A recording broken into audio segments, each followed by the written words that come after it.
ইন্নাল হামদুলিল্লাহি নাহমাদুহু ওয়া নুসাল্লি আলা রাসূলিহিল কারীম আম্মা বা'দ ফাআউযু বিল্লাহি মিনাশ শাইতানির রাজীম বিসমিল্লাহির রহমানির রহিম।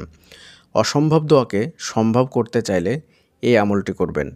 এই হাদিসটি বর্ণিত হয়েছে তিরমিজি শরীফের 3524 নম্বর হাদিস।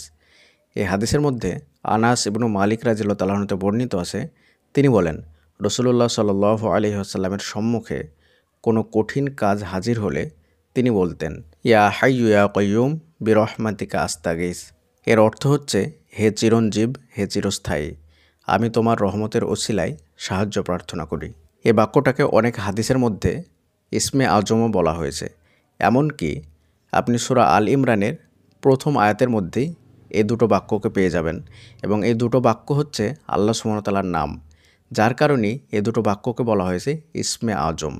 এবং রাসূল সাল্লাল্লাহু আলাইহি ওয়াসাল্লাম যখনই কোনো কঠিন বিপদের সম্মুখীন হতেন তখনই বাক্যটা বারবার পাঠ করতেন, ইয়া হাইয়ু ইয়া কাইয়ুম বিরহমাতিকা আস্তাগীস।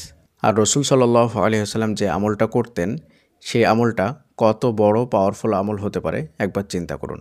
রাসূল সাল্লাল্লাহু আলাইহি ওয়াসাল্লামের সামনে কঠিন বিপদ আসলেই তিনি এই বাক্যটা পাঠ করতেন, ইয়া হাইয়ু ইয়া কাইয়ুম বিরহমাতিকা আস্তাগীস। এবং এই দুটো নামই আপনি আয়াতুল কুরসির মধ্যেও পেয়ে যাবেন, সেখানেও এই দুটো নামই আছে, ইয়া হাইয়ু ইয়া কাইয়ুম, অর্থাৎ আল্লাহু লা ইলাহা ইল্লা হুয়াল হাইয়ুল কাইয়ুম, আল হাই আল কাইয়ুম।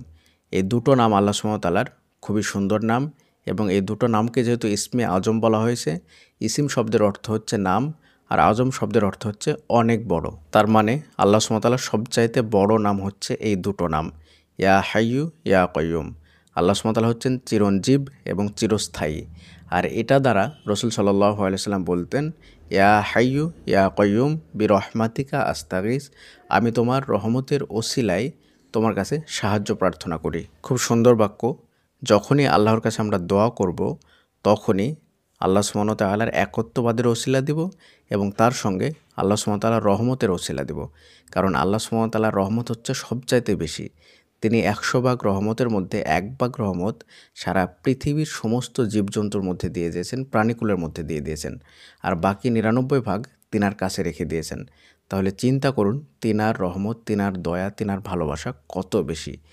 একজন মা তার সন্তানকে এত বেশি ভালোবাসে, সে 1 ভাগ রহমতের মধ্যে থেকে পাওয়া রহমত থেকে আল্লাহ সুবহানাহু ওয়া তাআলা যেটুকু দিয়েছিলেন সেখান থেকে তিনি যদি এত ভালোবাসতে পারেন, তাহলে আল্লাহ সুবহানাহু ওয়া তাআলা আমাদেরকে কত বেশি ভালোবাসেন। তাই তো রাসূল সাল্লাল্লাহু আলাইহি ওয়াসাল্লাম বলছেন, আমি তোমার রহমতের ওসিলা দিয়ে তোমার কাছে সাহায্য প্রার্থনা করি।